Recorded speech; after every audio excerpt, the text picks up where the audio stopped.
ജീവധാര ജീവമൊഴി കാൽവരിനാഥന്റെ സ്നേഹമൊഴി തിരുനിറത്താൽ ജീവനേകും യേശുനാഥന്റെ ജീവമൊഴി ജീവധാര ജീവധാര ജീവധാര.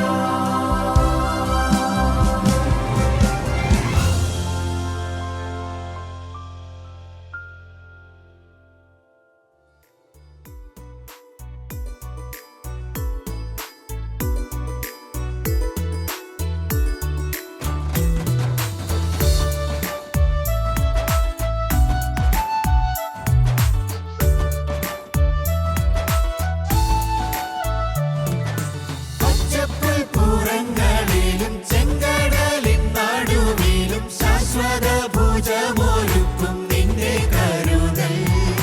പച്ചപ്പുൽപ്പുറങ്ങളിലും ചെങ്കടലിൻ നടുവിലും ശാശ്വത ഭുജമൊരുക്കും നിന്റെ കരുതൽ.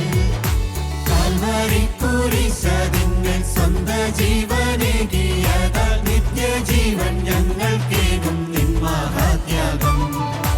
കാൽവരിക്കുരിശതിന്മേൽ സ്വന്ത ജീവനേകിയതാൽ നിത്യജീവൻ ഞങ്ങൾക്കേകും നിൻ മഹാത്യാഗം.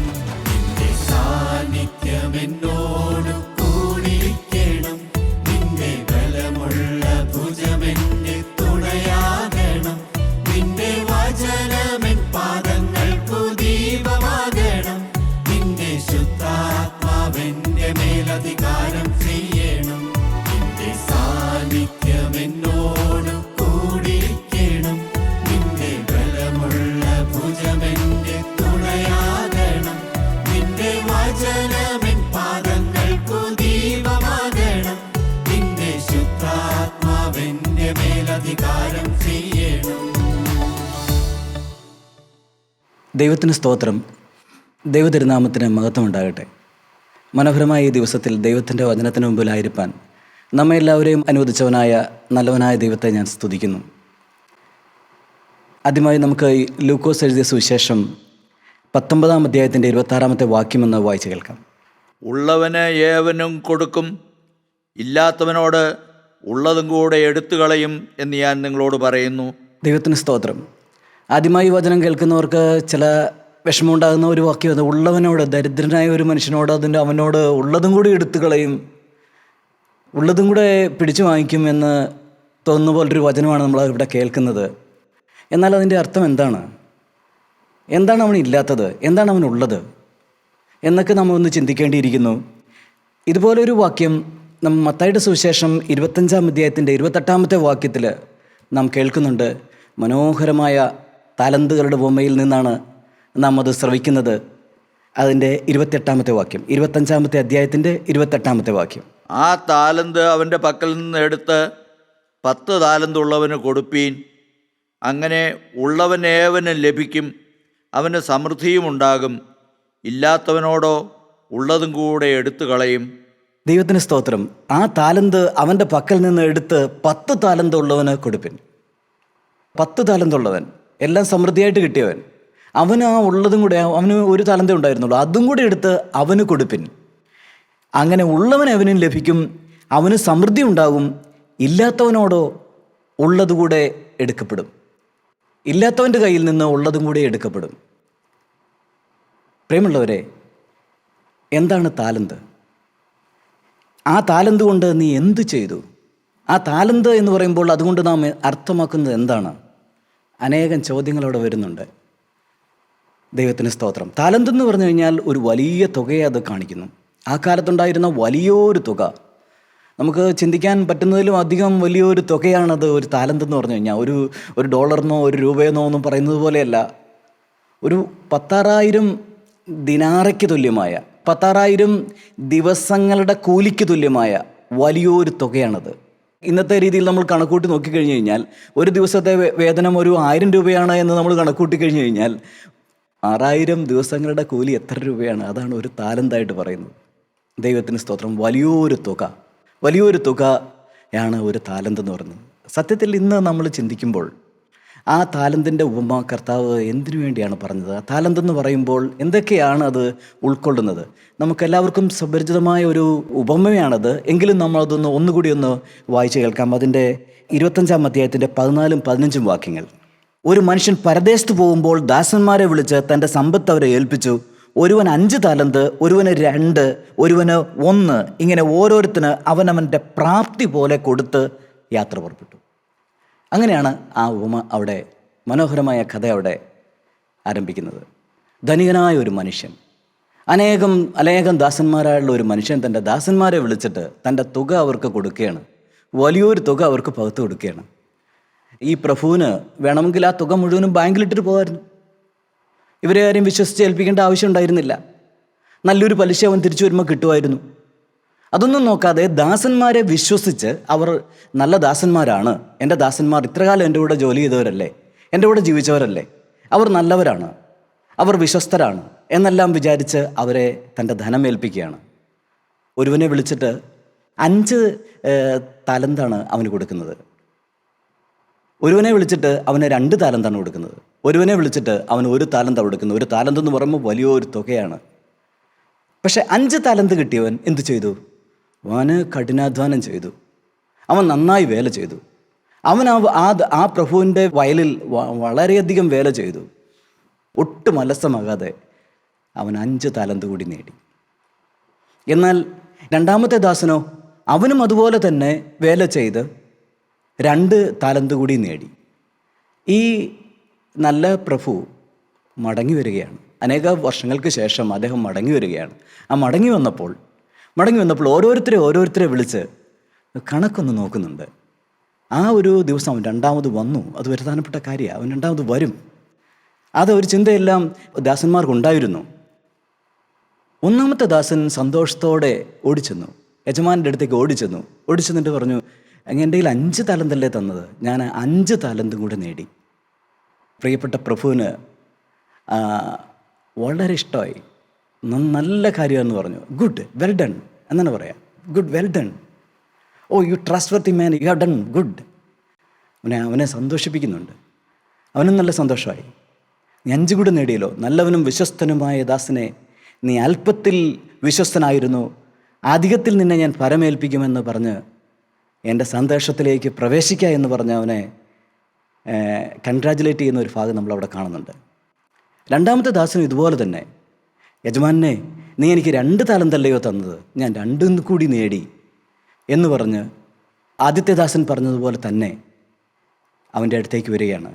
അവനെയും കൺഗ്രാജുലേറ്റ് ചെയ്തുകൊണ്ട് വെൽ ഡൺ എന്ന് പറയാണ്. ഗുഡ്, വെൽ ഡൺ എന്ന് പറഞ്ഞാൽ അവനെയും കൺഗ്രാജുലേറ്റ് ചെയ്യുക. നീ 10 ഉണ്ടാക്കണമെന്ന് അവൻ ചിന്തിച്ചിട്ടില്ല. 2 കൊടുത്തത്, 2 കൂടെ നേടിയല്ലോ. വലിയൊരു കാര്യമാണ്. നീ അല്പത്തിൽ വിശ്വസ്തനായിരുന്നു, നിന്നെ ഞാൻ അധികത്തിന് വിചാരകനാക്കും, എൻ്റെ സന്തോഷത്തിലേക്ക് പ്രവേശിക്കാം. ദൈവത്തിന് സ്തോത്രം. വലിയൊരു വെൽക്കമാണ് അവിടെ കൊടുക്കുന്നത്. എൻ്റെ സന്തോഷത്തിലേക്ക് പ്രവേശിക്കാമെന്ന്. അങ്ങനെ ഒരു കമൻ്റ് ആരെങ്കിലും പറഞ്ഞു കേട്ടിട്ടുണ്ടോ? ഞാൻ ആദ്യമായിട്ടാണ് അത് ശ്രദ്ധിച്ചത്. സന്തോഷത്തിലേക്ക് പ്രവേശിക്കുക, ഞാൻ തരുന്ന സമാധാനത്തിലേക്ക്, ഞാൻ തരുന്ന ആ വലിയ റിജോയ്സിലേക്ക് നീ കൂടെ വരിക. വലിയ സന്തോഷം നടക്കുന്ന ആലയത്തിലേക്ക് നീ കൂടെ വരിക. അനേകർ സന്തോഷിച്ച് സ്തുതിച്ചാർക്കുന്ന ആ സ്ഥലത്തേക്ക് നീ കൂടെ വരിക. എൻ്റെ സന്തോഷത്തിലേക്ക് പ്രവേശിക്കുക എന്ന് പറഞ്ഞാൽ ഒരു വാതിലങ്ങ് തുറന്നു കൊടുക്കുന്ന കാഴ്ച നമുക്ക് കാണുന്നുണ്ട്. 3-ാമത്തെ ദാസനെ വിളിക്കുമ്പോഴാണ് കാര്യങ്ങളെല്ലാം തിരിഞ്ഞു മറിഞ്ഞു കിടക്കുന്നത്. അവനെയും പ്രതീക്ഷയോടെ ഈ യജമാനൻ നോക്കുന്നുണ്ട്. അവന് ഒരു താലന്ത് കൊടുത്തു. അവൻ്റെ പ്രാപ്തിക്ക് ഒത്തവണമാണ് കൊടുത്തത്. ഓരോരുത്തരെയും പ്രാപ്തി കൃത്യമായിട്ട് അറിയുന്നവനാണ് അവൻ. ഇത്രകാലം അവൻ്റെ കൂടെ ജോലി ചെയ്തവനാണ്, ഇത്രകാലം വേല ചെയ്തവനാണ്. ഓരോരുത്തരുടെയും കഴിവുകളും കാര്യങ്ങളും പൊട്ടൻഷ്യൽസും എല്ലാം വളരെ കൃത്യമായിട്ട് അറിയുന്നവനാണ്. അവനെയും വിളിച്ചു. അവന് പൊട്ടൻഷ്യൽ ഉണ്ട് എന്ന് കൃത്യമായിട്ട് അറിയാം. അതുകൊണ്ടാണ് അവൻ്റെ കയ്യിൽ 1 താലന്ത് കൊടുത്തത്. അല്ല, വെറുതെ അല്ല കൊടുത്തത്. എല്ലാം അറിഞ്ഞിട്ട് തന്നെയാണ് കൊടുത്തത്. അവനതിനുള്ള പൊട്ടൻഷ്യൽ ഉണ്ട്, ഇത് വർദ്ധിപ്പിക്കാനുള്ള കഴിവ് അവനുണ്ട് എന്ന് മനസ്സിലാക്കിയിട്ടാണ് അവൻ്റെ കയ്യിലേക്ക് 1 താലന്ത് കൊടുത്തത്. പക്ഷേ അവൻ വന്നപ്പോൾ അവൻ്റെ വായിലെ വാക്കുകൾ യജമാനൻ പ്രതീക്ഷിച്ച രീതിയിലായിരുന്നില്ല. മറിച്ച് അവൻ പറയുന്ന വാക്കുകൾ നമുക്കൊന്ന് വായിച്ചേക്കാം. അതിൻ്റെ 24-ാമത്തെ വാക്യം. 1 താലന്ത് ലഭിച്ചവനും അടുക്കെ വന്നു, യജമാനെ, നീ വിതയ്ക്കാത്തയിടത്ത് നിന്ന് കൊയ്യുകയും വിതറാത്തയിടത്ത് നിന്ന് ചേർക്കുകയും ചെയ്യുന്ന കഠിന മനുഷ്യൻ എന്ന് ഞാൻ അറിഞ്ഞു. ഭയപ്പെട്ടു ചെന്ന് നിൻ്റെ താലന്ത് നിലത്ത് മറച്ചു വെച്ചു. നിൻ്റേത് ഇതാ, എടുത്തുകൊള്ളുക എന്ന് പറഞ്ഞു. ദൈവത്തിന് സ്തോത്രം. അവൻ്റെ വായിലെ വാക്കുകൾ നാം ആരും പ്രതീക്ഷിക്കാത്ത വാക്കുകളാണ്. നീ വിതയ്ക്കാത്തടത്തു നിന്ന് കൊയ്യുന്നവനും വിതരാത്തടത്തു നിന്ന് ചേർക്കുന്നവനും ആയ കഠിന മനുഷ്യനെന്ന് ഞാൻ അറിഞ്ഞു എന്ന് പറഞ്ഞ് അവൻ അറിഞ്ഞ കാര്യം അവൻ്റെ പൊട്ട ബുദ്ധിയിൽ, അല്ലെങ്കിൽ അവൻ്റെ അധിക ബുദ്ധിയിൽ, ഒരു ബുദ്ധിരാക്ഷസനായ അല്ലെങ്കിൽ അതുപോലെയുള്ള ഒരു മനുഷ്യനായ അവൻ പറയുകയാണ്. അവൻ നേരത്തെ കണക്കൂട്ടി അറിയാണ് ഇവൻ കഠിന മനുഷ്യനാണ്. വിതയ്ക്കാത്തടത്തു നിന്ന് കൊയ്യുക എന്ന് പറഞ്ഞാൽ ഈ വേലക്കാരനെ കൊണ്ട് ജോലി ചെയ്യിച്ചിട്ട് അതിൻ്റെ കിട്ടുന്ന പ്രോഫിറ്റ് മുഴുവനും എടുക്കാൻ വന്നിരിക്കുന്നവൻ അവൻ എടുത്തുകൊണ്ട് പോകും. ഞാൻ ഈ കഷ്ടപ്പെട്ട് ജോലിയെല്ലാം ചെയ്ത് ഉണ്ടാക്കിയിരിക്കുന്ന ലാഭം ഈ യജമാനൻ വന്ന് എടുത്തുകൊണ്ട് പോകും. അവൻ വന്ന് ഒരു കള്ളനെ പോലെ അവൻ വന്ന് എടുത്തുകൊണ്ട് പോകും. പിന്നെ ഞാൻ എന്തിനാണ് അധ്വാനിക്കുന്നത്? എനിക്കതറിയാം. ഞാൻ അത്രയും കാര്യങ്ങൾ അറിയുന്നവനാണ്. നീ അങ്ങനെയുള്ളവനാണെന്ന് ഞാൻ നേരത്തെ അറിഞ്ഞു. അങ്ങനെയാണ് അവൻ്റെ അറിവ് പറയുന്നത്. അവൻ്റെ അറിവ് ആ രീതിയിലാണ് പോകുന്നത്. ദൈവത്തിന് സ്തോത്രം. അവൻ പറയുകയാണ്, ചെയ്യുന്ന കഠിന മനുഷ്യനെന്ന് ഞാൻ അറിഞ്ഞ ഭയപ്പെട്ട ചെന്ന്. അത് ആ തരത്തിലൊരു ഭയമാണ്. അത് എന്തൊരു ഭയമാണ്? അവനോടുള്ള ഭയമല്ല, യജമാനോടുള്ള ഭയമല്ല. ഞാൻ ഉണ്ടാക്കിയത് ഈ യജമാനൻ വന്ന് എടുത്തോണ്ട് പോകും, എൻ്റെ അധ്വാനം വൃഥമായി പോകും എന്നുള്ളൊരു ഭയം അവനുണ്ടായിരിക്കുക. അതുകൊണ്ട് ഞാനൊന്നും ചെയ്യുന്നില്ല. എന്തിനാണ് വെറുതെ അധ്വാനിക്കുന്നത്? വല്ലവർക്കും വേണ്ടി എന്തിനാണ് അധ്വാനിക്കുന്നത് എന്നാണ് അവൻ ചോദിക്കുന്നത്. അതുകൊണ്ട് ഞാനൊന്നും ചെയ്യുന്നില്ല എന്ന് ചെന്ന് അത് എന്താ ചെയ്ത് നിലത്ത് മറത്തു വെച്ചു. നിൻ്റെ ഇതാ എടുത്തോ, നീ എൻ്റെ തന്ന ഒരു താലന്തല്ലേ, അതെടുത്തോ, ഒരു കുഴപ്പമില്ല. ഞാനൊന്നും ചെയ്തിട്ടില്ലല്ലോ, ഞാൻ ഒരു കുറ്റവും ചെയ്തിട്ടില്ലല്ലോ, ഞാൻ ആരെയും ദ്വേഷിച്ചിട്ടില്ലല്ലോ, ആരോടും ഒരു തിന്മ ചെയ്തിട്ടില്ലല്ലോ, നിന്നോട് ഞാൻ ഒരു തിന്മ ചെയ്തിട്ടില്ല. നീ എനിക്ക് ഒരു താലന്ത് തന്നു, അതേപോലെ തന്നെ ആ തുക ഒരു കുഴപ്പമില്ലാതെ ഞാനിപ്പോൾ ഇതേ മടക്കി തരുന്നു. യജമാനൻ അവനോട് പറയുന്ന മറുപടി അതും നമ്മൾ തീരെ പ്രതീക്ഷിക്കാത്ത ഒരു മറുപടിയാണ്. ദുഷ്ടദാസനെ എന്നുള്ള ഒരു വലിയ വെല്ലുവിളിക്കുകയാണ്. ദുഷ്ടനും മടിയനുമായ ദാസനെ എന്ന് വിളിക്കുക. ദുഷ്ടനെ വിക്കഡ്, ലേസി ഫെലോ എന്ന് ചോദിച്ചിരിക്കുന്നത്. ലേസി ഫെലോ, വിക്കഡ് മാൻ.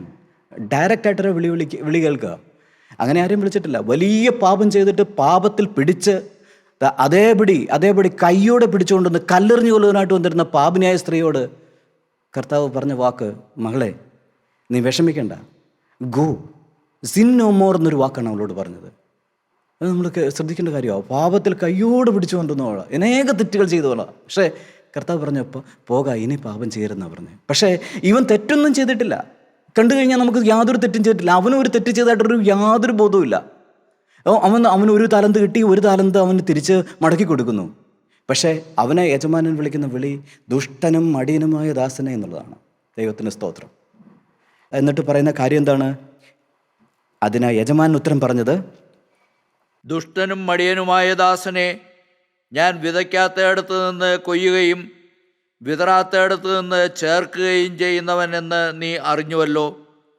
നീ എൻ്റെ ദ്രവ്യം പൊൻവാണിഭക്കാരെ ഏൽപ്പിക്കേണ്ടിയിരുന്നു.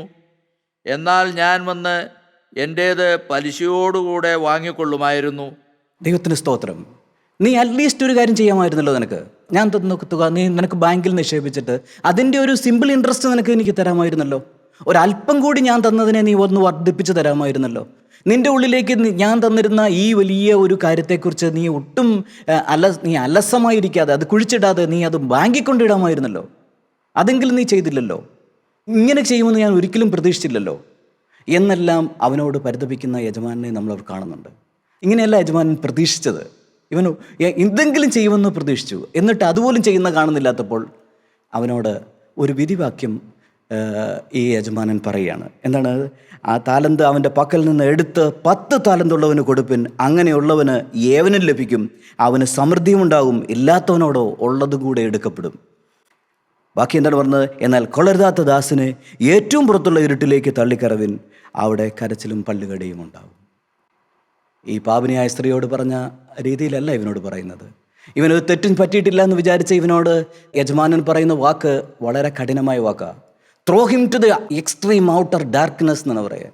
ഏറ്റവും പുറത്തുള്ള ഇരുട്ടിലേക്ക് വലിച്ചെറിയുക. ദൈവത്തിന് സ്തോത്രം. നാം എല്ലാവരും ചിന്തിക്കേണ്ട ഒരു കാര്യമാണ്, നമുക്ക് ഇത്രയെല്ലാം ഈ താലന്ത് എന്ന് പറഞ്ഞാൽ എന്താണ്? നമ്മുടെ കഴിവുകൾ, നമ്മുടെ എബിലിറ്റീസ്, നമുക്ക് അനേകമായിട്ടുള്ള കഴിവുകൾ ദൈവം തന്നു. നമ്മുടെ സമയം, നമ്മുടെ ബന്ധങ്ങൾ, നമ്മുടെ എക്സ്പീരിയൻസസ്, നമ്മുടെ എക്സ്പോഷർ, നമ്മുടെ അനുഭവങ്ങൾ, ഇതെല്ലാം ദൈവം തന്ന സമ്മാനങ്ങളല്ലേ? ഇതെല്ലാം ദൈവം നമുക്ക് തന്ന താലന്തുകളല്ലേ? ഈ താലന്തുകൾ നാം വർദ്ധിപ്പിച്ചോ? ഈ താലന്തുകൾ നമ്മൾ ദൈവേഷ്ടത്തിന് വേണ്ടി അത് ചെലവാക്കിയോ? ദൈവനാമ മഹത്വത്തിന് വേണ്ടി നമ്മൾ ചെലവാക്കിയോ? ഒരു ചോദ്യമുണ്ട്. അതാണ് ഏറ്റവും പ്രധാനപ്പെട്ട കാര്യം. കർത്താവ് നമ്മൾ ഒരു മനുഷ്യൻ്റെ ഉള്ളിലേക്ക് ഇത്രയധികം ദാനങ്ങൾ, ഇത്രയധികം സമ്മാനങ്ങൾ, ഇത്രയധികം വിലപ്പെട്ട ദാനങ്ങൾ തന്നിട്ട് നാം അത് കുഴിച്ചിട്ടോ? നാം അത് വർദ്ധിപ്പിച്ചിട്ടില്ലേ എന്നുള്ളൊരു വളരെ പ്രധാനമായിട്ടുള്ളൊരു ചോദ്യം ദൈവത്തിൻ്റെ പരിശുദ്ധാത്മാവ് നാം ഓരോരുത്തരോടും ചോദിച്ചിരിക്കുകയാണ്. ഞാൻ എളിമപ്പെട്ട് നിൽക്കുകയാണ്. കർത്താവേ, നീ എനിക്ക് തന്ന ദാനങ്ങൾ ഞാൻ അറിഞ്ഞില്ലല്ലോ. നീ എനിക്ക് തന്ന സമ്മാനങ്ങൾ, നീ എനിക്ക് തന്ന പൊട്ടൻഷ്യൽസ് ഞാൻ മനസ്സിലാക്കിയില്ലല്ലോ, വേണ്ടവിധം മനസ്സിലാക്കിയില്ലല്ലോ എന്ന് വിചാരിച്ചാണ് ഞാൻ നിൽക്കുന്നത്. ദൈവത്തിന് സ്തോത്രം. നമുക്കെല്ലാവർക്കും നമ്മുടെ ഹൃദയങ്ങളെ ശോധന ചെയ്തുകൊണ്ടിരിക്കാം. കർത്താവേ, ഞാൻ എൻ്റെ സമയം തക്കത്തിൽ ഉപയോഗിച്ചോ? ഒരു മാനസാന്തര ജീവിതം സാധ്യമായിരിക്കെ, വചനം കേട്ട് ഒരു മാനസാന്തര ജീവിതം സാധ്യമായിരിക്കെ, ഒരു ശുദ്ധീകരണത്തിൻ്റെ പാതയിലൂടെ നടന്ന് അനേകർക്ക് നന്മ ചെയ്യുന്ന രീതിയിൽ ഞാൻ എൻ്റെ സമയത്തെ ക്രമീകരിച്ചോ? ദൈവത്തിന് സ്തോത്രം. ഇങ്ങനെ നമ്മൾ ചിന്തിച്ചുകൊണ്ടിരിക്കുമ്പോൾ നമുക്ക് നമ്മുടെ കുറവുകൾ കാണാൻ പറ്റും, നമ്മുടെ കുറ്റങ്ങൾ നമുക്ക് കാണാനായിട്ട് പറ്റും. ദൈവത്തിന് സ്തോത്രം. ആ ദൈവം തന്ന സമ്മാനം തക്കത്തിൽ ഉപയോഗിച്ചിട്ടില്ല എങ്കിൽ വലിയ ഔട്ടർ ഡാർക്ക്നെസ് നമുക്ക് വേണ്ടി വെയിറ്റ് ചെയ്യുന്നുണ്ടെന്നുള്ളതാണ് വലിയൊരു സത്യം. ഇപ്പോൾ നമുക്ക് മനസ്സ് തരികയാണ്, കർത്താവേ, ഞാൻ നിൻ്റെ കയ്യിൽ നിന്ന് സമ്മാനം സ്വീകരിച്ച ഒരു എളിയ ദാസനാണ്. ഇന്നു മുതൽ ഞാൻ നിനക്ക് വേണ്ടി വേല ചെയ്തുകൊള്ളാം. ഇന്നു മുതൽ നീ എനിക്ക് വേണ്ടി മരിച്ചതിനാൽ ഞാൻ നിനക്ക് വേണ്ടി വേല ചെയ്തുകൊള്ളാം. Just one life that will soon be past, but that which is done for Christ alone will last. നാം പല പ്രാവശ്യം കേട്ടിട്ടുണ്ടാവും. ആലോചിച്ച് യേശുവിന് വേണ്ടി ചെയ്തത്, ഈ ദൈവത്തിന് വേണ്ടി ചെയ്തത്, ഈ ദൈവത്തിൻ്റെ ദാസന്മാർക്ക് വേണ്ടി നമ്മുടെ സഹോദരങ്ങളെ സ്നേഹിച്ചപ്പോൾ, ഒരു അമ്മച്ചി അനേക വർഷങ്ങളായിട്ട് ചിലപ്പം വെറുതെ കിടക്കുകയായിരിക്കും, അനങ്ങാതെ വീട്ടിൽ കിടക്കുകയായിരിക്കും. പക്ഷേ ആ കണ്ണുകളിൽ ഒരു സ്നേഹമുണ്ട്. അവരെ കാണുമ്പോൾ എല്ലാവരോടും ഒരു നന്ദിയുണ്ട്. അത് ഒരു സ്നേഹം പ്രകടിപ്പിക്കുന്നുണ്ട്. അതാ ഒരു പൊന്നാണയം ഉയർത്തിപ്പിടിക്കുന്നത് പോലെയാണ്, കയ്യിലിരിക്കുന്ന പൊന്നാണയം ഉയർത്തിപ്പിടിക്കുന്നത് പോലെയാണ്. ദൈവത്തിൻ്റെ സ്തോത്രം. ഒരാൾ നമ്മളോട് പല പ്രശ്നങ്ങളെല്ലാം പറഞ്ഞുകൊണ്ട് വരുന്നു, അവരുടെ ദുഃഖങ്ങളും ഭാരങ്ങളും എല്ലാം പറഞ്ഞുകൊണ്ട് വരുമ്പോൾ അല്പനേരം നമ്മളത് കേട്ടുകൊണ്ടിരുന്നു കഴിഞ്ഞാൽ നമ്മളിലുള്ള ആ പൊന്നാണയം ഒന്ന് പൊക്കി പിടിച്ചിരിക്കുന്നത് പോലെയാണ്. അനേകരെ ഒന്ന് ശ്രദ്ധിച്ചല്ലോ, അനേകരെ ഒന്ന് കരുതിയല്ലോ, ഒരു കൈത്താങ്ങൽ കൊടുത്തല്ലോ. ദൈവത്തിന് സ്തോത്രം. ഇങ്ങനെ നമ്മൾ ആരോടും നിൻ്റെ വലത് കൈ ചെയ്യുന്നത് എന്തെന്ന് ഇടത് കൈ അറിയാതിരിക്കട്ടെ എന്ന് കർത്താവ് ഒരിക്കൽ നമ്മെ ഓർപ്പിക്കുന്നുണ്ട്. Let not thy left hand know what the right hand. നമുക്ക് ആരും അറിയാതെ, ഒരു മനുഷ്യനും അറിയാതെ നമുക്ക് നന്മകൾ ചെയ്തുകൊണ്ടേയിരിക്കാം, അനേകർക്ക് നന്മകൾ ചെയ്തുകൊണ്ടേയിരിക്കാം, ഈ താലന്ത് വർദ്ധിപ്പിച്ചുകൊണ്ടേയിരിക്കാം. ശരിക്കും നമുക്ക് ഓരോ ജോലികൾ ചെയ്യണമെങ്കിൽ അതിൻ്റെ ഒരു സാധന വേണം. ഈ 5 താലന്ത് കിട്ടിയവൻ 10 താലന്താക്കിയത് വെറുതെ ഇരുന്നിട്ടാണോ? കഠിനാധ്വാനം ചെയ്താണ്. അവൻ്റെ ഒരു സാധന അതിൻ്റെ പുറകിലുണ്ട്, നല്ലൊരു സാധന അതിൻ്റെ പുറകിലുണ്ട്. ഈ രാപ്പാടികൾ നിങ്ങൾ കേട്ടിട്ടുണ്ടോ? രാപ്പാടികൾ എന്ന് പറഞ്ഞാൽ രാത്രിയിൽ പാട്ട് പാടുന്ന മനോഹരമായ പക്ഷികളാണ്. അവരുടെ പാട്ടുകൾ അർദ്ധരാത്രികൾ കേൾക്കാൻ മനോഹരമാണ്. അതും ഒരു കാനന ഭംഗിയിലൊക്കെ ഇരുന്ന് കേട്ട് കഴിഞ്ഞാൽ നമ്മൾ കേട്ടിരുന്നു പോവും. അത്രയ്ക്ക് മനോഹരമാണ് രാപ്പാടികളുടെ പാട്ട്. അവരെക്കുറിച്ചൊരു കഥയുണ്ട്. അവർ തുടക്കത്തിൽ എത്ര പാട്ടുകാരൊന്നും ആയിരുന്നില്ല, അവരുടെ പാട്ടൊന്നും ഉണ്ടായിരുന്നില്ല. അവർ ഒരിക്കൽ ഇങ്ങനെ പറന്ന് നടന്നിട്ട് ഒരു വലിയ മുന്തിരിത്തോപ്പിൽ പോയി, ഒരു വസന്തകാലത്തിലെ മുന്തിരിത്തോപ്പിൽ പോയി ഇരുന്നു. വസന്തകാലത്തിലെ മുന്തിരിത്തോപ്പുകളിൽ മുന്തിരിയുടെ ചെടികൾ വളരെ പെട്ടെന്ന് അങ്ങോട്ട് തളിർത്ത് വരുന്നതാണ്. ഇവരിരുന്ന് അവിടെ ഉറങ്ങിപ്പോയി. ഈ പക്ഷികൾ, ഈ രാപ്പാടികൾ ഈ മുന്തിരിത്തോപ്പിൽ ഈ വസന്തകാലത്തിൽ ഇരുന്ന് ഉറങ്ങിപ്പോയപ്പോൾ ഈ വള്ളികൾ വന്നവരെ ഇടയ്ക്കിടയ്ക്ക് വന്ന് മൂടി.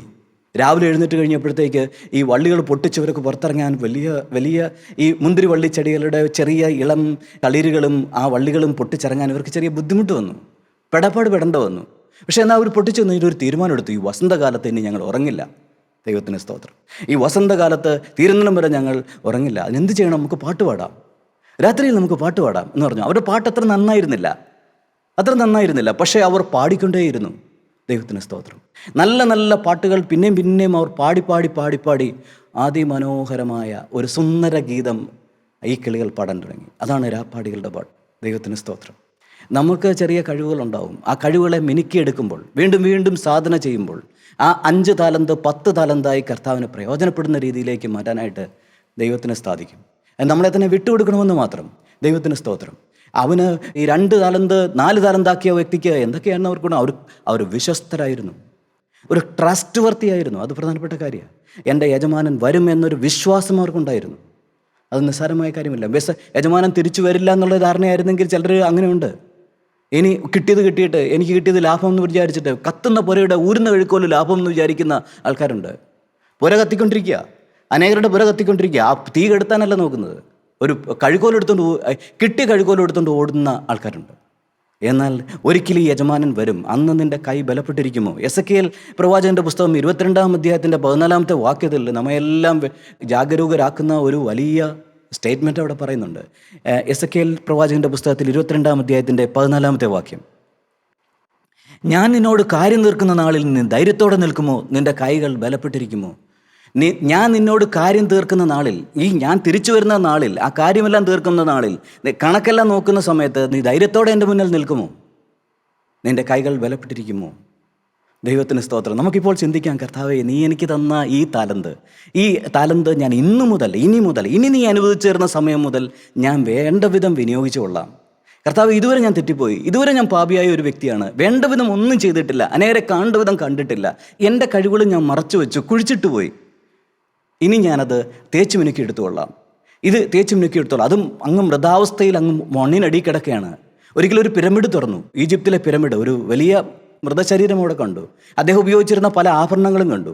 അതിൻ്റെ കൂടെ തന്നെ കുറച്ച് വിത്തുകളും കണ്ടു. ആ വിത്തുകൾ എടുത്ത് പുറത്തിട്ട് ഒരല്പം നനഞ്ഞ മണ്ണിൽ ഒരു കപ്പ് വെള്ളവും കൂടി ഒഴിച്ചു കഴിഞ്ഞപ്പോൾ അവിടെ അത് കിളുത്തു തുടങ്ങി. ദൈവത്തിന് സ്തോത്രം. സഹസ്രാബ്ദങ്ങളായിട്ട് മണ്ണിൽ ഉറങ്ങിക്കിടന്നിരുന്ന ആ വിത്തുകൾ കിളുത്തു തുടങ്ങി. ദൈവത്തിന് സ്തോത്രം. അത്തരം വിത്തുകളെ കിളിപ്പിക്കാൻ കഴിയുന്നവനാണ് യേശു ക്രിസ്തു. ദൈവത്തിന് സ്തോത്രം. നമ്മൾ എന്നോ കേട്ടിരിക്കുന്ന വചനങ്ങൾ, നമ്മുടെ ഉള്ളിൽ വന്നിരിക്കുന്ന വിത്തുകൾ മുളയ്ക്കാം. ആ മുളയ്ക്കുന്ന സാഹചര്യം നമ്മൾ ഉണ്ടാക്കി കൊടുത്താൽ മതി. എന്നാൽ നമ്മൾ ഫലം പുറപ്പെടുവിക്കും, ആത്മാവിൻ്റെ ഫലം പുറപ്പെടുവിക്കും. അനേകരോട് കയ്പും ദേഷ്യവും മുറുമുറുപ്പും പിറുപിറുപ്പും ഉണ്ടായിരുന്ന നമ്മളിൽ നിന്ന് സ്നേഹം, സന്തോഷം, സമാധാനം എന്നൊക്കെ പറയുന്ന ആത്മാവിൻ്റെ ഫലങ്ങൾ വരും. ദൈവത്തിന് സ്തോത്രം. കർത്താവ് ആനന്ദിക്കും. അതാണ് ശരിക്കും പറഞ്ഞു കഴിഞ്ഞാൽ 5 കിട്ടിയവർ 10 ആക്കിയ കഥ. ദൈവത്തിന് സ്തോത്രം. അവർക്ക് ആ ഒരു സ്നേഹം ഉണ്ടായിരുന്നു, യജമാനോടൊരു സ്നേഹം ഉണ്ടായിരുന്നു, യജമാനോടൊരു ബഹുമാനം ഉണ്ടായിരുന്നു. അതൊക്കെയാണ് അവർക്കുണ്ടായിരുന്നത്. യജമാനോടൊരു ബഹുമാനം ഉണ്ടായിരുന്നു, യജമാനൻ വരും എന്നുള്ളൊരു പ്രത്യാശ ഉണ്ടായിരുന്നു, യജമാനോടൊരു നന്ദി ഉണ്ടായിരുന്നു. എന്നാൽ ആ ദുഷ്ടദാസൻ്റെ കാര്യമോ? അവൻ ഇതൊന്നുമില്ലായിരുന്നു, അവന് വിശ്വസ്തതയില്ലായിരുന്നു, അവനൊരു സ്നേഹമുണ്ടായിരുന്നില്ല. അവൻ്റെ യജമാനോട് ഇത്രകാലം പോറ്റി അവനെ വളർത്തി ഇത്രത്തോളം ആക്കിക്കൊണ്ടുവന്ന ഇത്തരം ഒരു താലന്ത് അല്ലെങ്കിൽ ഇത്ര $1 മില്യൺ അവൻ്റെ കയ്യിലോട്ട് വിശ്വസ്തയോടെ ഏൽപ്പിച്ചിരുന്ന ഈ മനുഷ്യന് ആ യജമാനോടൊരു സ്നേഹം ഉണ്ടായിരുന്നില്ല. യജമാനൻ വരുമ്പോൾ അവന് ഇത് വർദ്ധിപ്പിച്ച് കൊടുക്കണം എന്നുള്ള ഒരു ആഗ്രഹം അവനുണ്ടായിരുന്നില്ല, ഒരു പ്രത്യാശ അവനുണ്ടായിരുന്നില്ല, അവനിലൊരു വിശ്വാസം ഉണ്ടായിരുന്നില്ല, അവനോടൊരു ഭയമുണ്ടായിരുന്നില്ല. ഒരു ഭയം, കർത്താവിനോടൊരു ഭയമുണ്ട്. എനിക്കൊരു കടുവയോടോ കാട്ടുപോത്തിനോടോ ഒരു ഭയം ഉണ്ടായിരുന്നില്ല. പക്ഷേ ഞാൻ ദൈവത്തിൻ്റെ വചനം കേട്ടപ്പോൾ, ഈ മാറ്റമില്ലാത്ത വചനം കേട്ടപ്പോൾ എനിക്ക് എൻ്റെ പൊന്നു കർത്താവിനോടൊരു ഭയം തോന്നി, ഒരു സ്നേഹ ഭയം തോന്നി. കാരണം എന്ന് വെച്ച് കഴിഞ്ഞാൽ ഞാൻ ഇതുവരെ എന്നെ നേരെ വിധം കണ്ടില്ലല്ലോ. എനിക്ക് കിട്ടിയേക്കുന്ന താലന്തുകൾ ഞാൻ വേണ്ട വിധം ഉപയോഗിച്ചില്ലല്ലോ. കർത്താവേ, നീ വരുമ്പോൾ എന്നെ ശിക്ഷിക്കരുതേ. കർത്താവേ, നീ എന്നെ വെട്ടിക്കളയരുതേ. ഞാൻ ഇനി നിന്നുകൊള്ളാം, ഇനി എൻ്റെ ശിഷ്ടകാലം ഞാൻ നിനക്ക് വേണ്ടി നിന്നുകൊള്ളാം എന്നൊരു വാക്ക് അവനോട് പറഞ്ഞു കഴിഞ്ഞപ്പോൾ നമുക്കൊരു സന്തോഷം നമ്മുടെ ഹൃദയത്തിലുണ്ടായി. നമുക്ക് ഇനിയും ഒരു ഉത്സാഹം നമ്മുടെ ഹൃദയത്തിലുണ്ടായി. അവനൊരു നന്ദി ഉണ്ടായിരുന്നില്ല. ഈ അവൻ്റെ ഹൃദയത്തിലേക്ക് നോക്കിയിട്ട്, ഈ ഇല്ലായ്മകളെല്ലാം നോക്കിയിട്ടാണ് കർത്താവ് പറയുന്നത് അദുഷ്ടദാസനെ എന്ന് വിളിച്ച കാര്യം അതാ. നമുക്കിപ്പം പരിശോധിക്കാൻ നമ്മുടെ ഉള്ളിൽ ഈ നിത്യനായ ദൈവത്തോടുള്ള സ്നേഹമുണ്ടോ? നിത്യനായ ദൈവത്തോടുള്ള ഉത്തരവാദിത്വമുണ്ടോ? നിത്യനായ ദൈവത്തോടുള്ള ഒരു വലിയ വിധേയത്വമുണ്ടോ? നിത്യനായ ദൈവത്തോടുള്ള നമ്മുടെ ഉള്ളൊരു വിശ്വസ്തതയുണ്ടോ എന്നൊക്കെ നമുക്ക് പരിശോധിച്ചുകൊണ്ടിരിക്കുമ്പോൾ നമുക്ക് ദൈവത്തെ സ്തുതിക്കാനായിട്ട് തോന്നും. നമ്മൾ താരതമ്യം ചെയ്യാൻ നമ്മൾ ആരുമല്ല. ദൈവത്തിന് സ്തോത്രം. ഒരുത്തിന് 5, ഒരുത്തിന് 2, ഒരുത്തിന് 1. എനിക്ക് ഒന്നല്ലേ കിട്ടിയുള്ളൂ എന്ന് വിചാരിച്ചിട്ട് എന്നാൽ അതും കൂടെ വേണ്ട എന്ന് വലിച്ചെറിയാൻ നമുക്ക് അവകാശമില്ല. ഞാൻ ഓർക്കുന്നുണ്ട്, ചെറുപ്പകാലങ്ങളിൽ പെരുന്നാളിനൊക്കെ പോകാൻ അപ്പനൊക്കെ പൈസ കൊടുക്കുമ്പം എല്ലാം അടുത്തുള്ള അനിയന്മാർക്ക് എത്ര കൊടുക്കുന്നത്, ബാക്കിയുള്ളവർക്ക് എത്ര കൊടുക്കുന്നത്, അവരുടെ കയ്യിലേക്കായിരുന്നു നോട്ടം. എനിക്കെത്ര കിട്ടിയെന്ന് നോക്കിയില്ല. പലപ്പോഴും അത് കരഞ്ഞു, അത് വലിച്ചെറിഞ്ഞു. എന്തൊരു തെറ്റുകളാണ് നമുക്ക് ഓരോ കാലങ്ങളിൽ ഈ താരതമ്യത്തിൻ്റെ പേര് വന്നത്. അവൻ പഠിക്കും, എൻ്റെ മക്കൾ പഠിക്കും, ഈ മോൻ പഠിക്കും, ഈ മോള് പഠിക്കില്ല, ഈ മോള് നല്ലവനാണ്, ഈ മോള് നല്ലവളല്ല, ഈ കുട്ടി പഠിക്കുന്നതാണ്, ഈ കുട്ടി പഠിക്കുന്നതല്ല. ഇങ്ങനെയൊക്കെയുള്ള താരതമ്യങ്ങൾ. എൻ്റെ മൂത്ത മകൻ നല്ലപോലെ വർക്ക് ചെയ്യുന്നവനാണ്, ഇളയ മകൻ അത് പറ്റില്ല. ഇന്നലെ എൻ്റെ അപ്പൻ എനിക്ക് വേണ്ട വിധം തന്നില്ല, എൻ്റെ അനിയന് കുറേ അധികം കൊടുത്തു. എന്തെല്ലാം താരതമ്യങ്ങൾ നമുക്കുണ്ട്. ആ താരതമ്യങ്ങളെല്ലാം നമുക്ക് താഴെ വയ്ക്കാം. ഈ താരതമ്യങ്ങളെല്ലാം ഈ ഭൂമിയിലുള്ളതല്ല. ഈ താരതമ്യങ്ങളെല്ലാം നമുക്ക് ചിലപ്പം അനേക സ്ത്രീകളെ നോക്കി നടന്ന ഒരു മനുഷ്യൻ അവസാന നിമിഷമാണ് തിരിച്ചറിയുന്നത്. ഒരു പുരുഷായുസ് മുഴുവൻ അന്യ സ്ത്രീകളെ നോക്കിക്കൊണ്ട് നടന്ന ഒരു മനുഷ്യൻ മരണക്കിടക്കയിൽ സ്വന്തം ഭാര്യയോട് പറയണം, പ്രിയപ്പെട്ടവളെ, ഞാൻ ഇതുവരെ കണ്ടതെല്ലാം കാക്കപ്പൊന്നായിരുന്നു, നീയായിരുന്നു തനി തങ്കമെന്ന്. ദൈവത്തിന് സ്തോത്രം. അങ്ങനെ ഒന്ന് പരിതപിക്കാൻ, ചിലപ്പം അങ്ങനെ പോലും ഒന്ന് മാപ്പ് പറയാൻ അവസരം കിട്ടാത്ത അനേകരുണ്ട്. പ്രിയമുള്ളവരെ, നമ്മുടെ കയ്യിലിരിക്കുന്ന ആ പൊന്ന് ഒന്ന് കാണുക. കർത്താവ് നമ്മുടെ കയ്യിലേക്ക് തന്നിരിക്കുന്ന ആ വലിയ സ്വർണ്ണ പതക്കം നമ്മളൊന്ന് കാണുക. ദൈവത്തിന് സ്തോത്രം. അത് കാണാതെ പോകരുത്. ദൈവത്തിന് സ്തോത്രം. അത് നമ്മൾ കഴിയുമ്പോഴാണ് മനസ്സിലാക്കുന്നത് അവൻ നമ്മളിലേക്ക് എന്താ തന്നത്. അവനെ തന്നെയാണ് നമുക്ക് തന്നത്, യേശുവിനെ തന്നെയാണ് നമുക്ക് തന്നത്, അവൻ്റെ മുഖമാണ് നമ്മൾ കാണുന്നത്. ദൈവത്തിന് സ്തോത്രം. എനിക്കെൻ്റെ യേശുവിനെ കണ്ടാൽ മതി, ഈഹത്തിലെ മായാസുഖം വിട്ടാൽ മതി, ഈഹത്തിലെ മായാസുഖം വിട്ടാൽ മതി. ദൈവത്തിന് സ്തോത്രം. ഒരു നിമിഷം നമുക്ക് പ്രാർത്ഥിക്കാം. നല്ലവനായ ദൈവമേ, നിത്യനായ ദൈവമേ, നീ ഞങ്ങളുടെ ഉള്ളിലേക്ക് തന്നിരിക്കുന്ന നിൻ്റെ ആ താലന്തുകൾ കർത്താവെ ഞങ്ങൾ ഇതുവരെ വേണ്ട വിധം വിനിയോഗിച്ചില്ല കർത്താവെ. ഞങ്ങൾ മനസ്സിലാക്കുന്നു നിനക്കൊരു അവകാശമുണ്ട്. നീ കുശവനാണെന്ന് ഞങ്ങൾ അറിയുന്നു. നിനക്ക് ഞങ്ങളെ എങ്ങനെ മെടയാനും എന്തും തരാനും നിനക്ക് അവകാശമുണ്ടെന്ന് ഞങ്ങൾ അറിയുന്നു കർത്താവെ. നിനക്കൊരു കാരണമുണ്ടെന്ന് ഞങ്ങൾ അറിയുന്നു കർത്താവെ. നീ എന്തിനാണ് ഇതെല്ലാം തന്നിരിക്കുന്നതെന്ന് നിനക്കൊരു കാരണമുണ്ടെന്ന് ഞങ്ങൾ അറിയുന്നു കർത്താവെ. ഞങ്ങൾ വേണ്ട വിധം അത് കണ്ടില്ല കർത്താവെ. ഇനി മുതൽ കർത്താവെ നീ ഞങ്ങൾക്കൊരു നല്ലൊരു റിവാർഡ് തരാനായിട്ട് നീ ആഗ്രഹിക്കുന്നുണ്ടെന്ന് ഞങ്ങൾ അറിയുന്നു കർത്താവെ. അത് ഞങ്ങളത് വേണ്ട വിധം തന്നിട്ടില്ല. എന്നാൽ ഇന്നു മുതൽ കർത്താവെ, ഇന്നു മുതൽ ഞങ്ങൾ നിനക്ക് വേണ്ടി നിന്നുകൊള്ളാം കർത്താവെ. നീ ഞങ്ങൾക്ക് വേണ്ടി കുരിശിൽ ചൊരിഞ്ഞ പുണ്യാഹ രക്തത്തിൽ കർത്താവെ ഞങ്ങളെ തന്നെ ഞങ്ങൾ സമർപ്പിക്കുന്നു. ഞങ്ങളെ ഒന്ന് കഴുകിയെടുക്കണമേ കർത്താവെ. ഞങ്ങളുടെ ദുഷ്ടചിന്തകളെ ഞങ്ങളിൽ നിന്ന് മാറ്റിയെടുക്കണമേ കർത്താവെ. നീ ഞങ്ങൾക്ക് വേണ്ടി ചൊരിഞ്ഞിരിക്കുന്ന നല്ല ദാനങ്ങളെ, നിൻ്റെ നല്ല സമ്മാനങ്ങളെ കർത്താവെ നിന്നെ തന്നെ ഒന്ന് കാണുവാൻ ഇടയാക്കണമേ. ഇന്നു മുതൽ കർത്താവെ നിൻ്റെ ഒരു വിശ്വസ്തദാസനായി ജീവിക്കാനുള്ള കൃപ ഞങ്ങൾക്ക് തരണമേ. എന്നിൻ്റെ നാമം മഹത്വപ്പെടണമേ. എല്ലാം യേശു ക്രിസ്തുവിൻ്റെ അതിമഹത്വമായ തിരുനാമത്തിൽ തന്നെ പ്രാർത്ഥിക്കുന്നു. ആമേൻ.